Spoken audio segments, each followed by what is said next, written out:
اعلی حضرت مفتی اعظم حجت الاسلام بریلی تجھے سلام۔ السلام علیکم ورحمۃ اللہ تعالی وبرکاتہ۔ مرکز اہل سنت جامعہ رضویہ منظر اسلام کے یوٹیوب چینل ہم سبق درس نظامی میں آپ کا خیر مقدم ہے۔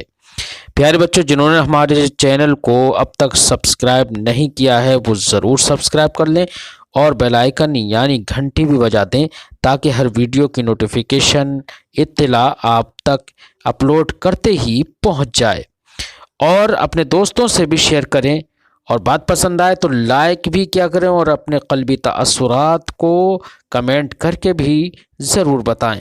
اب آپ کے سامنے جامعہ رضویہ منظر اسلام کے ایک اہم استاذ حضرت مولانا مفتی محمد ابراہیم صاحب قبلہ آپ کو نور الانوار کا درس دیں گے۔ آپ ان کے درس کو دھیان سے سنیں۔ بسم اللہ الرحمن الرحیم۔ وَأَمَّا التَّابِعِيُّ فَإِنْ ظَهَرَتْ فَتَوَاهُ فِي زَمَنِ الصَّحَابَةِ كَالشُّرَيْحِ كَانَ مِثْلُهُمْ عِنْدَ الْبَعْضِ وَهُوَ الْأَصَحُّ فَيَجِبُ تَقْلِيدُهُ۔ ما سبق میں یہ بیان فرمایا کہ صحابی کی تقلید واجب ہے یا نہیں، ٹھیک ہے؟ اختلاف ائمہ ذکر کیا، اب یہاں سے تابعی کے بارے میں بیان فرماتے ہیں کہ تابعی کی تقلید کی جائے گی یا نہیں۔ فرماتے ہیں اگر تابعی کا فتویٰ صحابہ کے زمانے میں ظاہر ہو گیا، یعنی کسی تابعی نے کوئی فتویٰ دیا اور وہ صحابہ کے زمانے میں ہی ظاہر ہو گیا، تو اب تابعی کے اس فتوے کا حکم بھی ایسے ہی ہے جیسے کہ صحابی کا فتویٰ، جیسے اس کی تقلید کی جائے گی ایسے ہی اس کی تقلید بھی واجب ہے۔ بات سمجھ ہے نا؟ جیسے کہ ایک مثال انہوں نے ذکر کی ہے کہ حضرت علی رضی اللہ تعالی عنہ نے اپنا ایک مقدمہ بھیجا حضرت شریح کی جانب۔ حضرت شریح ان کی عمر 120 سال ہوئی تھی، اور حضرت عمر رضی اللہ تعالی عنہ نے اپنے دور خلافت میں ان کو کوفہ کا قاضی بنایا تھا۔ کہاں کا؟ کوفہ کا قاضی۔ بعض میں چونکہ ان کی عمر کافی لمبی تھی، اس لیے جب حضرت علی رضی اللہ تعالی عنہ کی خلافت کا زمانہ آیا، اور حضرت عمر کے زمانے سے یہ خلیفہ تھے کوفہ کے، جب حضرت علی کی خلافت کا زمانہ آیا تو اس وقت میں حضرت علی کا ایک معاملہ ہوا ایک یہودی سے ان کی زرع کے بارے میں، زرع کے بارے میں، ہے نا؟ تو اب وہ مقدمہ حضرت علی حضرت شریح کی بارگاہ میں لے کر پہنچے، کیونکہ یہ قاضی تھے وہاں کے، اور کہا کہ یہ درع میری ہے، یہ یہودی کے پاس جو ہے یہ زرع میری ہے، اس یہودی کے پاس ہے۔ تو حضرت شریح نے یہودی سے کہا تم بتاؤ تمہارا کیا معاملہ ہے؟ علی تو اس کا دعویٰ کرتے ہیں، اور وہ بادشاہ وقت تھے بیٹا، اور وہ قاضی تھے۔ ہماری بات، بادشاہ نے قاضی سے فیصلہ کروایا اپنا۔ تو حضرت شریح نے یہودی سے کہا تم کیا کہتے ہو؟ تو یہودی نے کہا یہ تو میری ہے، میرے قبضے میں ہے۔ کیا میری ہے؟ میرے قبضے میں ہے۔ تو حضرت علی چونکہ مدعی تھے اس بات کے کہ یہ زرع میری ہے، اس یہودی کے پاس ہے، تو حضرت شریح نے یہ کہا کہ آپ 2 گواہ لائیے، آپ مدعی ہونا تو آپ 2 گواہ لے کر آئیے، 2 گواہ۔ تو حضرت علی رضی اللہ تعالی عنہ حضرت حسن اور قمبر جو حضرت علی کے غلام تھے ان دونوں کو لے آئے، ایک اپنے بیٹے حضرت حسن کو، اور ایک حضرت علی کے غلام تھے جن کو آزاد کر دیا تھا حضرت علی نے، قمبر، ان دونوں کو لے آئے کہ میرے یہ دونوں گواہ ہیں، یہ دونوں گواہ اس بات کے کہ یہ زرع میری ہے۔ بات سمجھائی کہ نہیں؟ تو حضرت شریح نے یہ فرمایا، کہا آپ کے غلام کی شہادت، تو اس بات کی تو میں اجازت دیتا ہوں کہ آپ کا غلام آپ کے بارے میں شہادت دے، گواہی دے، اس لیے کہ وہ آزاد ہو چکا ہے۔ بات سمجھے گی نا؟ غلام آزاد ہو چکا ہے تو غلام تو آپ کے حق میں شہادت دے سکتا ہے، لیکن آپ کا بیٹا تو میں اس کی اجازت نہیں دیتا کہ بیٹا باپ کے حق میں گواہی نہیں دے سکتا۔ بات میں بیٹا کچھ لوگ ایسے ہیں کہ جن کی گواہی مقبول نہیں ہوتی ہے، جیسے غلام کی آقا کے حق میں گواہی نہیں مانی جائے گی، ایسی بیٹے کی باپ کے حق میں، باپ کی بیٹے کے حق میں، ہے نا، اولاد کی اپنے ماں باپ کے حق میں، ماں باپ کی اولاد کے حق میں، شوہر کی بیوی کے حق میں یہ گواہی مقبول نہیں ہوتی ہے۔ بعض میں ہو سکتا ہے طرفداری کر کے ایسا کہہ رہا ہو، باپ کی محبت میں کہہ رہا ہو، بیٹے کی محبت میں کہہ رہا ہو انسان، اس لیے بیٹے کی گواہی باپ کے حق میں مقبول نہیں ہوتی۔ تو حضرت شریح نے کہا باپ کے بیٹے کی گواہی نہیں مانی جائے گی۔ حالانکہ حضرت علی رضی اللہ تعالیٰ عنہ کا مذہب یہ تھا کہ بیٹا اپنے باپ کے حق میں بھی گواہی دے سکتا ہے، بس میں ایک نہیں، حضرت علی کا اپنا مذہب یہ تھا کہ بیٹا باپ کے حق میں گواہی دے سکتا ہے، تبھی تو وہ اپنے بیٹے کو لے کر آئے تھے۔ لیکن حضرت شریح کا مذہب یہ تھا کہ نہیں، بیٹے کی گواہی باپ کے حق میں نہیں مانی جائے گی، باز میں کہ نہیں۔ تو حضرت شریح نے اس معاملے میں حضرت علی کی مخالفت نہیں کی۔ ان کا اپنا مذہب یہ تھا کہ بیٹے کی گواہی مانی جائے گی، اور ان کا اپنا مذہب یہ تھا کہ بیٹے کی گواہی نہیں مانی جائے گی، اور حضرت علی نے اس پر انکار بھی نہیں کیا۔ میں بادشاہ وقت ہوں، میں صحابی ہوں، تم تابعی ہو، تم ایسی بات کیوں کرتے ہو؟ انکار بھی نہیں کیا بیٹا، ان کی بات کو تسلیم کر لیا اور کہا ٹھیک ہے نہیں مانی جائے گی۔ تو گواہ ایک رہ گیا، کون؟ قمبر، جو ان کے غلام تھے آزاد کیے ہوئے، اور ایک گواہ کی بنیاد پر فیصلہ ہوتا نہیں ہے نا۔ اور جب مدعی گواہ قائم نہ کر سکے، بینہ پیش نہ کر سکے، تو مدعا علیہ کے حق میں فیصلہ دے دیا جاتا ہے۔ نہیں بات سمجھ؟ بیٹا مدعی ہو اور مدعا علیہ ہو تو ضروری ہے مدعی پر کہ گواہ لائے، اور اگر گواہ پیش نہ کر سکے تو مدعا علیہ سے قسم کے ساتھ اس پر فیصلہ دے دیا جاتا ہے۔ حضرت شریح نے فیصلہ دیا، اور وہ زرع کے بارے میں فیصلہ دے دیا کہ یہ اسی یہودی کی ہے، بعض میں ایک نہیں، یہودی کی ہے۔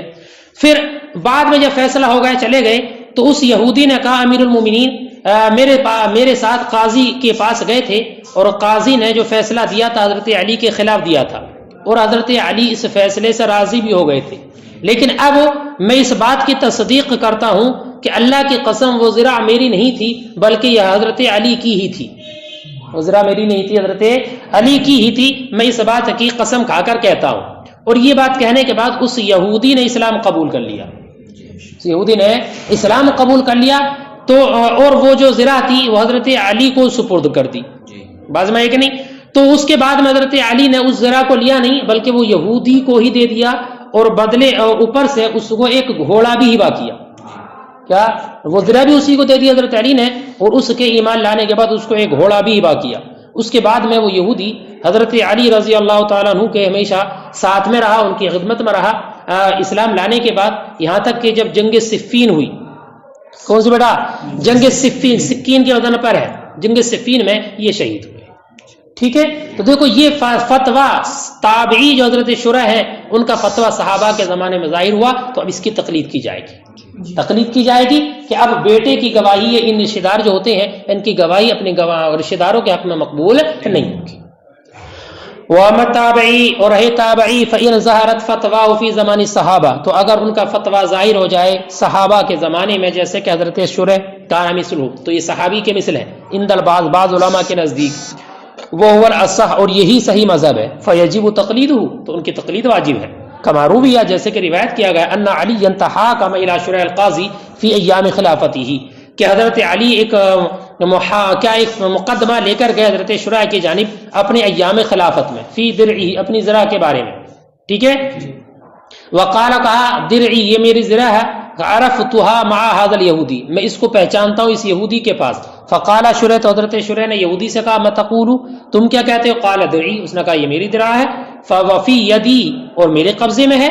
فطلب شاہدین من علی، تو حضرت شریح نے طلب کی دو گواہ حضرت علی سے۔ فاتا علی ابن الحسن و قمبر، تو حضرت علی لے کر آئے اپنے بیٹے حسن کو اور قمبر کو جو ان کے غلام تھے، لیشہدا عند شریح، تاکہ یہ دونوں لوگ گواہی دیں شریح کے پاس۔ فقال شریح، تو حضرت شریح نے کہا، اما شہادت مولاک، آپ کے غلام کی شہادت، فقد اجزتها لک، تو میں اس کو آپ کے لیے اجازت دیتا ہوں، جائز قرار دیتا ہوں، اس لیے کہ وہ آزاد ہو چکے ہیں۔ وہ اما شہادت ابنک لک، اور آپ کے بیٹے کی آپ کے لیے گواہی دینا، فلا اجیزها لک، تو میں اس کی اجازت نہیں دیتا۔ وکان من مذہب علی، اور حضرت علی کے مذہب میں یہ بات تھی کہ جائز ہے بیٹے کی شہادت دینا باپ کے لیے، ٹھیک ہے۔ وخالفہ شریح، حضرت شریح نے اس کی مخالفت کی اس بارے میں، فلم ینکرہ علی، تو حضرت علی نے اس سے انکار نہیں کیا۔ فسلم الدرع یہودی، تو وہ زرع یہودی کو حضرت علی نے سپرد کر دی۔ فقال الیہودی، تو یہودی نے کہا، امیر المؤمنین، امیر المؤمنین، یعنی یا امیر المؤمنین، یا امیر المؤمنین، مشى معی الی قاضی، کہ امیر المؤمنین حضرت علی چلے میرے ساتھ قاضی کی جانب، فقضى علیہ، تو قاضی نے ان پر فیصلہ دے دیا، یعنی ان کے خلاف فیصلہ دے دیا. فرضی، ابھی تو اس سے راضی ہو گئے. صدقت، میں تصدیق کرتا ہوں، اللہ کی قسم انہی کی ذرا ہے. واسلم الیہودی، اور یہودی نے اسلام قبول کر لیا. فسلم الدرع علی للیہودی، تو وہ ذرا حضرت علی نے یہودی کو دے دی. ووہبہ فرسا، اور اس کے ایک گھوڑا بھی ہبا کیا. وکان معہ، اور وہ انہی کے ساتھ رہے. حتی استشہد فی حرب صفین، یہاں تک کہ وہ جنگ صفین میں شہید ہوئے. ٹھیک ہے بھائی، مثال سمجھ گئے. وہکذا مسروق، اور ایسی حضرت مسروق، یہ بھی تابعی ہیں بیٹا. کون حضرت مسروق؟ یہ بھی تابعی ہیں. انہوں نے مخالفت کی حضرت عبداللہ بن عباس کی.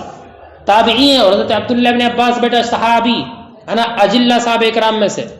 بات سمجھ گئے نہیں؟ تو حضرت مسروق نے حضرت عبداللہ بن عباس کی مخالفت کی. کس معاملے میں، کس مسئلے میں؟ مسئلہ سنو. مسئلہ نظر میں. مسئلہ نظر یہ کہ اگر کسی انسان نے نظر مان لی کہ وہ اپنے بیٹے کو ذبح کرے گا، اگر یہ کام بن گیا تو اپنے بیٹے کو ذبح کرے گا. بات سمجھ گئے نہیں؟ اور اس کا وہ کام ہو گیا، تو کیا بیٹے کی قربانی کرے وہ نظر کو پورا کرنے کے لیے؟ تو حضرت عبداللہ بن عباس نے یہ کہا کہ جو انسان بچے کو ذبح کرنے کی نظر مان لے تو اس پر 100 اونٹ قربان کرنا لازم ہے.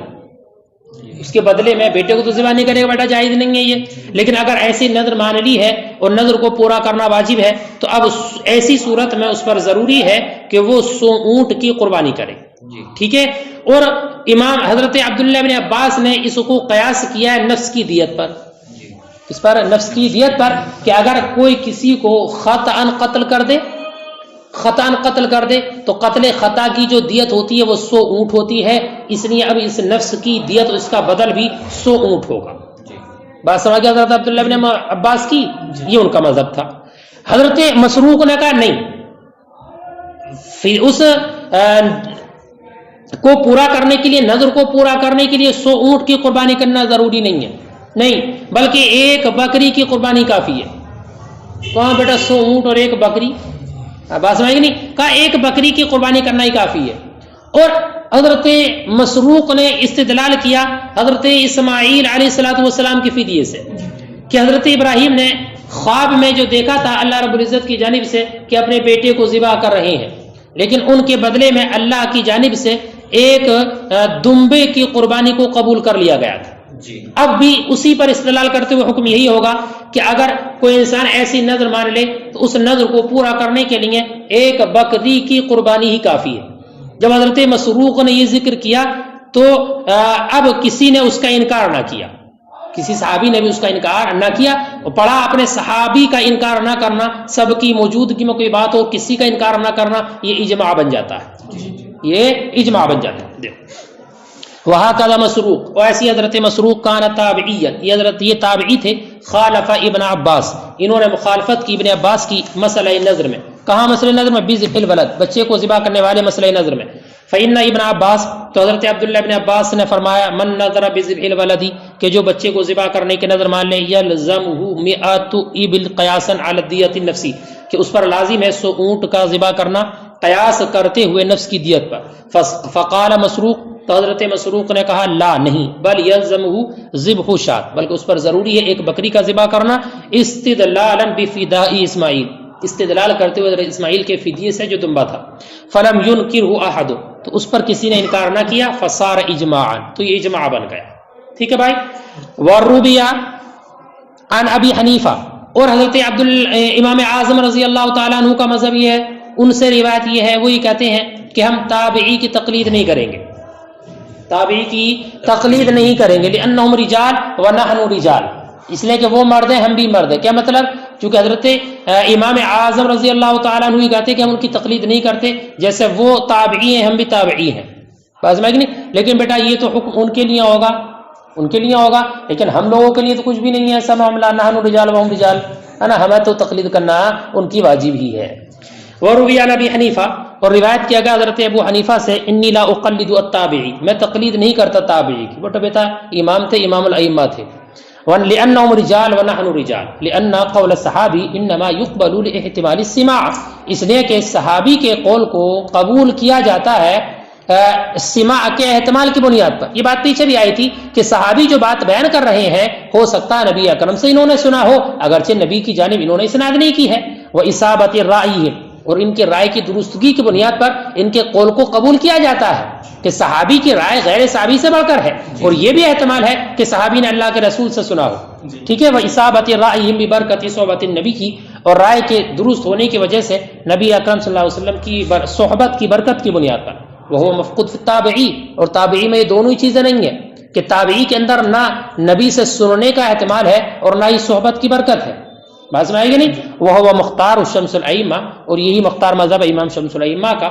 فرماتے ہیں هذا كله ان ظہرت فتواه فی زمان الصحابہ، اور یہ جو پڑھا اپنی تفسیر یہ اس وقت ہے جب کہ تابعی کا فتویٰ صحابہ کے زمانے میں ظاہر ہو گیا ہو، بات سمجھ آئے گی نہیں؟ وَإِن لَمْ تَظْهُرْ فَتْوَاهُ، اور اگر ان کا فتویٰ ظاہر نہ ہو، وَلَمْ يُزَاحِمُ فِي الرَّائِ، اور رائے کے مخالف بھی نہ ہو، یعنی فتویٰ صحابہ کے زمانے میں ظاہر بھی نہیں ہوا اور وہ فتویٰ رائے کے مخالف بھی نہیں ہے، کان مثل السائر ائمۃ الفتویٰ، تو اب وہ ایسے ہی ہوگا جیسے کہ دوسرے تمام ائمہ فتویٰ کا مذہب، یعنی جیسے دوسرے اماموں وغیرہ نے فتویٰ دیا ویسے ان کے فتوے کا بھی حکم ہوگا، لا یصح تقلیدہ، اب ان کی تقلید صحیح نہیں ہوگی، اب حقیقت حال کی تحقیق ضروری ہے اور اپنے امام کے مذہب پر عمل ضروری ہے، ٹھیک ہے بھائی؟ چلو یہاں تک مکمل ہوا، یہ ششمائی ثانی کی مقدار بھی تمہاری مکمل ہو۔ اب آگے بیٹا باب الاجماع شروع ہوگا جو شاید آپ لوگ نہیں پڑھو گے، ہاں؟